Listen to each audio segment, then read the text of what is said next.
আজকে আমি করব রুই মাছ, আর এই রুই মাছটা করব আমি একটু অন্যভাবে। তাই আগে রুই মাছে আমি মাছটাই হলুদ লবণ মাখিয়ে মাছটা আমি ভেজে নেব। এই দেখো, মাছ রান্না করার জন্য আমি এখানে সরু সরু করে আলু আর বেগুন কেটে নিয়েছি। এই দেখো, এরকম করে আমি মাছ ভেজে তুলে নিয়ে কড়াই বসিয়ে দিয়ে দিচ্ছি। কড়াইয়ে সর্ষের তেল,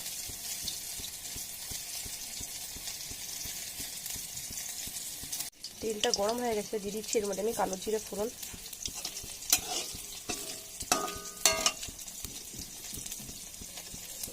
এবার দিচ্ছি আমি কেটে রাখা আলু বেগুন।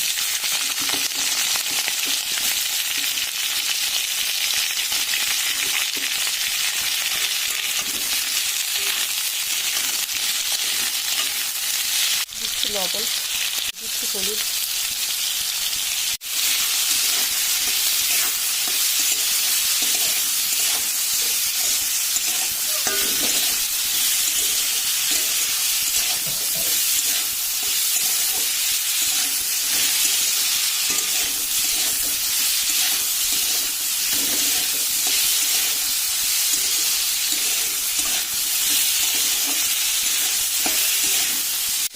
আলু বেগুনটা ভালো মতন ভাজা হয়ে গেছে, দিয়ে দিচ্ছি মশলা। এর মধ্যে আছে আদা, জিরে, রসুন আর সামান্য পরিমাণ একটু সরষে।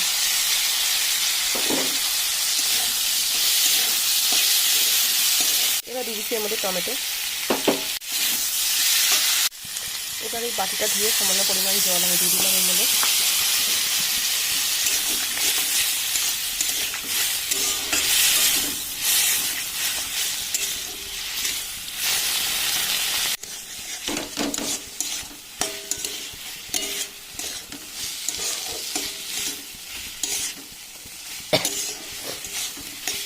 আমার সব কিছু ভালো মতন কষানো হয়ে গেছে, এবার দিয়ে দেবো এর মধ্যে আমি জল।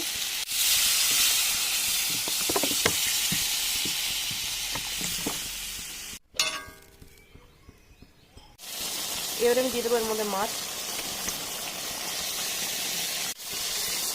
এবার মাছ দিয়ে কিছুক্ষণ আরও ফুটিয়ে নেবো।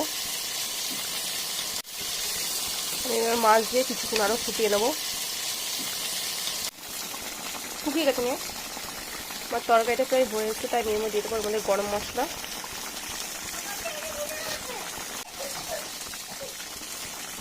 এবার আমি তরকারিটা নামিয়ে নেবো।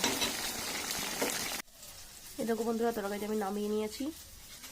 আর রান্নাটা কেমন লাগলো তোমরা অবশ্যই জানিও। আজকের ভিডিওটা আমি তাই এখানেই শেষ করছি।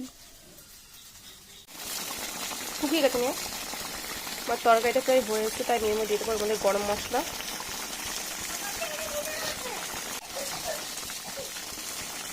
এবার আমি তরকারিটা নামিয়ে নেবো।